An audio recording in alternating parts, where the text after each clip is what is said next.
Hi friends, যেভাবে বাজারে নিত্য প্রয়োজনীয় জিনিসের দাম বাড়ছে তাতে ডিএ না পাওয়াটা কর্মীদের কাছে কিন্তু একটা অসম্মানজনক হিসাবে দাঁড়াচ্ছে। তারা যেটা জানাচ্ছে বিভিন্ন কর্মচারীরা যে ডিএ কোনো করুণা নয়, এটি কিন্তু কর্মীদের মৌলিক আইনি অধিকার, যা সুপ্রিম কোর্টের রায়ে কিন্তু স্পষ্ট রয়েছে। তো প্রশাসনিক ক্ষেত্রে এই ঢিলেঢালা ভাব কাজের গতিকেও ধীর করে দিচ্ছে। তো এই বিষয়ে কিন্তু যেটা আমরা দেখতে পাচ্ছি, বিষয়টা কিন্তু খুবই দুঃখজনক, সঙ্গে লজ্জাজনকও। কারণ আমাদের রাজ্যের মুখ্যমন্ত্রী তিনি উপস্থিত ছিলেন, তার উপস্থিতিতেই অর্থমন্ত্রীর যে প্রতিশ্রুতি, অর্থাৎ যে প্রতিশ্রুতি উনি দিয়েছিলেন বাজেট ঘোষণার সময়, যে 4% ডিএ এপ্রিল মাসের বেতনের সঙ্গেই পাবেন কর্মীরা, কিন্তু সেই প্রতিশ্রুতি রক্ষা পায়নি। যখন কেন্দ্র অষ্টম বেতন কমিশনের দোরগোড়ায়, সেখানে পশ্চিমবঙ্গের কর্মীরা ষষ্ঠ বেতন কমিশনের বকেয়া নিয়েই এখনও লড়ছেন এবং সপ্তম বেতন কমিশনের যে দাবি সেটাও তুলছেন। তাহলে এই অবস্থাতে কর্মীদের ক্ষোভ তো চরমে পৌঁছেছে। কারণ যেখানে রাজ্য সরকারের বর্তমান যে ডিএর হার 18%, কেন্দ্রীয় সরকারের ডিএর হার সম্প্রতি 2% বৃদ্ধি পেয়ে 60%, তাহলে এক্ষুনি তার ব্যবধান হচ্ছে 42%। তাহলে 42% ব্যবধান যখন কেন্দ্র এবং রাজ্যের মধ্যে থাকবে, তখন কর্মচারীদের মধ্যে যে ক্ষোভ বিক্ষোভ হবে, এটা তো স্বাভাবিক। এবং এই বিষয় নিয়ে বিভিন্ন সময়ে বিভিন্ন বক্তৃতা আমরা শুনতে পাচ্ছি। কারণ আপনারা জানেন পশ্চিমবঙ্গে বিধানসভা নির্বাচন চলছে, তার প্রথম দফার ভোটও সম্পন্ন হয়েছে, সামনে দ্বিতীয় দফার ভোট রয়েছে 29শে এপ্রিল।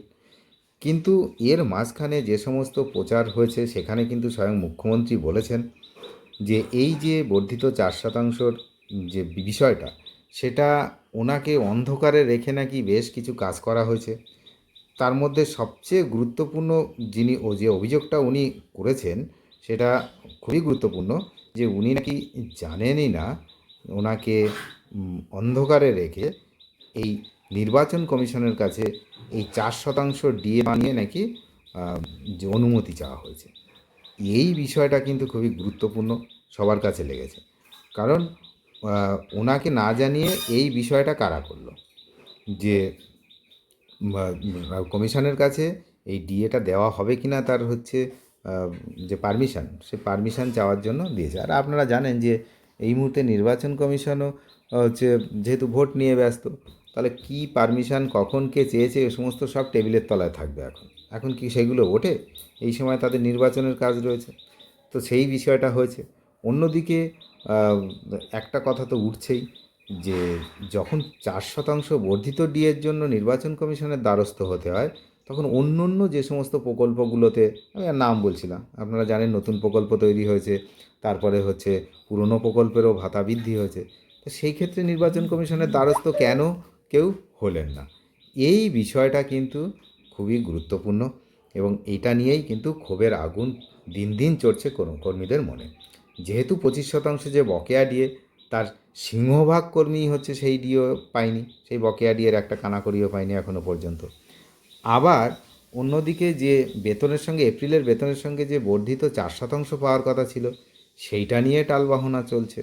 সেটারও এখনও কোনো অফিসিয়াল বিজ্ঞপ্তি প্রকাশ না হওয়াতে এই মুহূর্তে চরম ক্ষোভের আগুন কিন্তু কর্মীদের মনে।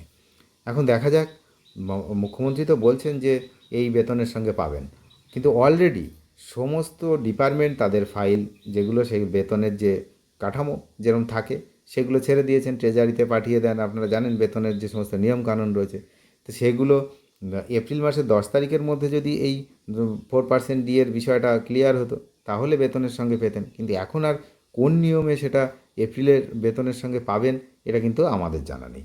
কিন্তু মুখ্যমন্ত্রী কিন্তু এখনও এই আমডাঙ্গার প্রচারেই সেদিন বললেন যে এই সময় এই 4% যে বর্ধিত দিয়ে এই এপ্রিলের বেতনের সঙ্গেই পেয়ে যাবেন।